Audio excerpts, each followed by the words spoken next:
Hello বন্ধুগণ, কেমন আছো তোমরা সবাই? আশা করছি তোমরা সবাই খুব ভালো আছো। আমিও খুব ভালো আছি। আমি পিয়ালি। আজকের ভিডিওটা শুরু করছি রান্নাঘর থেকে। হ্যাঁ, এখন আমি রান্নাঘরটা পরিষ্কার করছি, যেহেতু সকালবেলায় উঠেই প্রথম বাড়ির বউদের ডিউটি থাকে রান্নাঘর পরিষ্কার করা। তারপরে চলে এসেছিলাম নিজেকেও একটু ফ্রেশ করতে। তারপরে সোজা ছুটে চলে গেছিলাম স্নান করতে। তাড়াতাড়ি করে স্নান করে সোজা ছুট মারলাম নিজের ঘরে।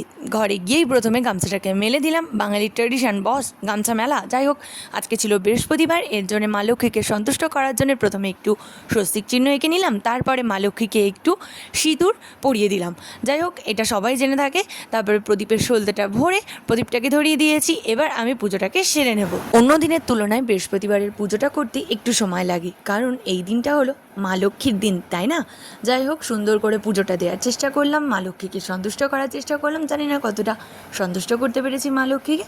তারপরে এক ছুটে চলে এসেছি রান্নাঘরে। সারাদিন এত ছোটাছুটি করি, তারপরেও নিজেকে কিছুতেই স্লিম করতে পারি না। যাই হোক, দেখেই নিলে তোমরা, আজকে আমি একটু অন্য স্টাইলে ছাতু শরবত তৈরি করছি। কী কী দিলাম তোমরা সেটা দেখে নিলে।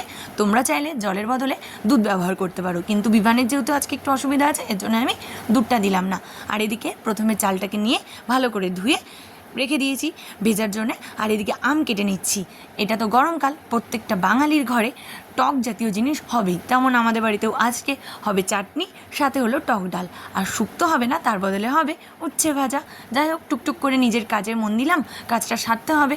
যতই হোক, আমি আবার টাইম মেনে চলি বস।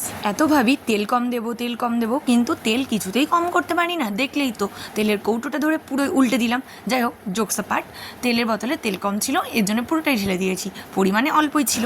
যাই হোক, উচ্ছে ভাজাটা হয়ে গেছে। এবার আমি করে নেব সেই আমের চাটনিটা।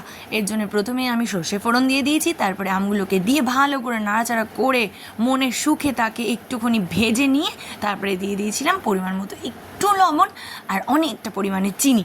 যাই হোক, আমার এদিকে কিন্তু চাটনিও হয়ে গেছে। আর প্রেশার কুকারে একটু ডাল সেদ্ধ বসিয়েছিলাম, সেটা হয়ে গেছে। আর সেখানে আমি ফোড়ন দিয়ে দিয়েছি।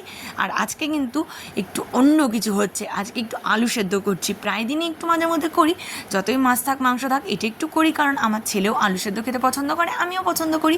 বিশেষ করে আরও শুকনো লঙ্কা আর পেঁয়াজ দিয়ে। আমার ছেলেকে দেখতে ছোট হতে পারে, কিন্তু সে কিন্তু এইভাবে স্পাইসিভাবে খাবার খেতে খুব ভালোবাসে।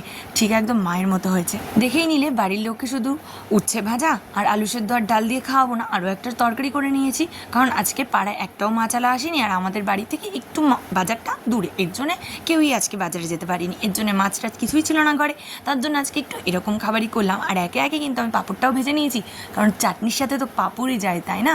মাছ মাংস কিছুই আজকে নেই, এর জন্য এই কটা তরকারি দিয়ে তো আর খাওয়া হয় না। এর জন্য এক্সট্রা করে একটু বরবটি আর আলুও ভেজে নিয়েছিলাম। বরবটি আলুও ভাজা হয়ে গেছে, তরকারিটাকেও নামিয়ে নিয়েছি। আর ভিডিওটা এখানেই শেষ করলাম। ভালো লাগলে একটা লাইক ও কমেন্ট করে দিও।